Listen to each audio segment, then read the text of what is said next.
मेरो कविताको शीर्षक छ परिश्रम। बिहानै उठ्छु नयाँ आशाको उमङ्ग बोकी, बिहानै उठ्छु नयाँ आशाको उमङ्ग बोकी, दिनभरि कुद्छु जिन्दगीमा केही होला कि भनी। साँझ हेर्छु आशाहरू जहीँको त्यहीँ, साँझ हेर्छु आशाहरू जहीँको त्यहीँ, अनि रातमा पिराउँछ त्यही आशा र उमङ्गले घरिघरि। ठोक्किँदै लड्दै हिँडिरहेको छु, ठोक्किँदै लड्दै हिँडिरहेको छु, कहीँ त पुग्छ होला भनी सम्झिरहेको छु।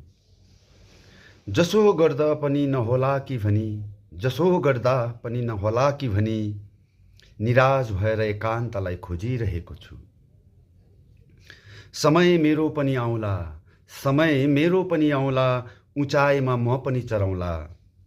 आशाहरू सबै काटी उडौला म पनि चराहरू जस्तै, माथि माथि आकाशमा सधैँभरि।